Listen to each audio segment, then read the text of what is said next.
Sa kasagpang bahin sa Malaybalay City, Bukidnon, nagatindog ang Barangay Imbayaw. Nahimutang sa kahitasan nga 1,200 metros ibabaw sa dagat. Ang ngalan nga Imbayaw nagpasabot og ipataas o ibayaw, hulagway sa lugar nga taas, bugnaw ug naa ang talagsaong katahom. Imbayaw og sa ato pa murag gibayaw siya gikan sa ubos paingon sa taas. Kay ang Malaybalay is only 648 meters above sea level. I-compare nimo sa Imbayaw nga naa na ta sa 1,200 to 1,300 meters above sea level. So mura siya og gibayaw. Nasa sa taas. Taas, highland. Highland siya ba?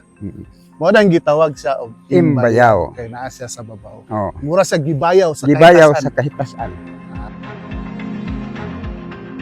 Welcome to Barangay Imbayaw. Naani nahimutang sa kapukirang bahin sa Malaybalay City, Bukidnon. Pero duol sa kasing-kasing sa kinaiyahan. Naata dinhi karon kay atong sayron kung unsa pa ang naa dinhi. Panay ko ninyo. Ta. Ang panginabuhi sa mga residente sa Imbayaw kasagaran nakasandig sa agrikultura. Dire ginatanom ang mga dekalidad nga utan ug ang tanom nga sumayaw o citronella. Sa barangay mismo, adunay pasilidad alang sa citronella oil extraction. Usa ka inisyatibo nga nakatabang sa ekonomiya sa komunidad. Unsa pud ang mga produkto pa nga naa dinhi kap? Dinhi sa Imbayaw, kita ang garden market, basket sa atong mga high-valued crops, pinaag isang patatas, cabbage, kalbasa, kamatis. Ingon ana ta sutabol ang ato ang mga crops dinhi kap ba? Tungod siguro sa klima. Oh, sir. Basta kay ni atanan, dito wala pa gyud mi kanang buyer nga moanhi diri sa Imbayaw, pero kada adlaw naa gyud duha tulo ka truck nga mag-deliver ngadto sa Bulwa. Ang Barangay Imbayaw, isa sa modelo sa agritourism ug sustainable farming. Nata karon sa Mount Kitanglad Agritourism Farm. Pandili lang sa yuta o tanom, nagakahugpong ang kinabuhi sa Imbayaw.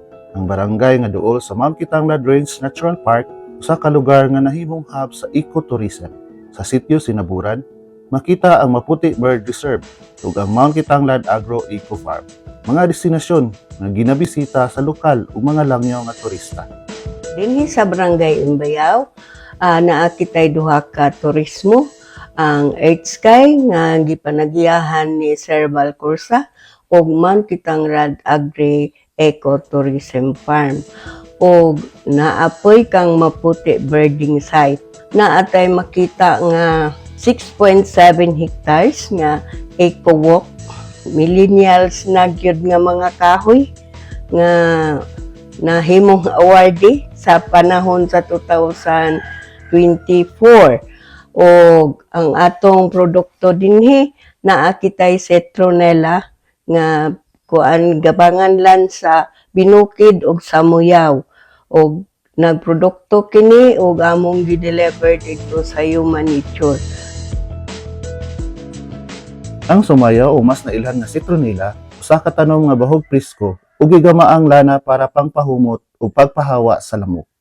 Diri sa Imbayaw, kini usa ka pangunahing produkto nga giposiso o gibaligya sa lokal ug internasyonal nga merkado.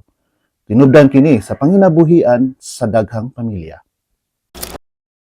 Ni ay akong gipanghimo karon dinhi nga mga para kabag-ohan nga talan-awon sa tao ug dugukonon sa mga bisita, kining gahimuon ako nga more than a kilometer trail para sa horseback riding Wow, nice. ug para sa mountain bike trail. Ug labaw pa, trail pod kini sa kadtong gusto mag forest trekking nga mga labi na mga idaran kay niata sa kabugnaw unya ang temperatura guwapo kay paminawon sa lawas. Karon, padulong ta sa usa sa mga tinamdan nga hiya sa barangay, ang gituuhang Centennial Tree.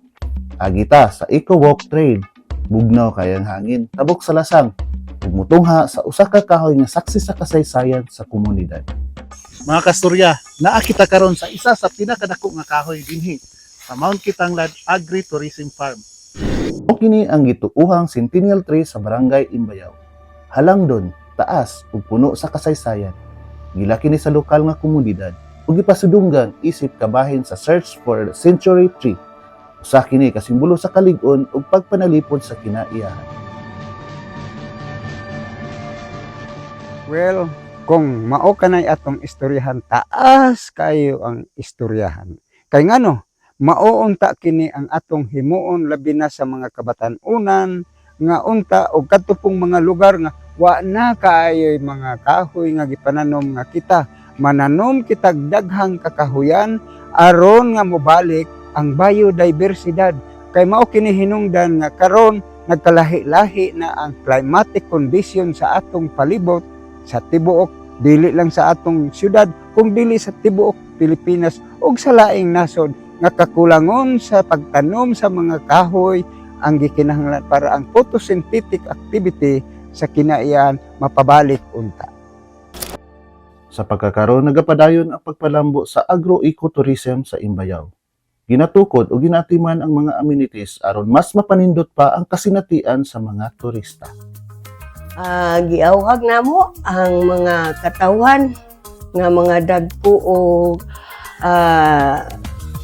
ng kapasidad nga kung mahimo diri na sila mo palit mukuha sa among gulay sa taga Imbayaw kay kami makasupply gyud. Thank you, sir. God bless.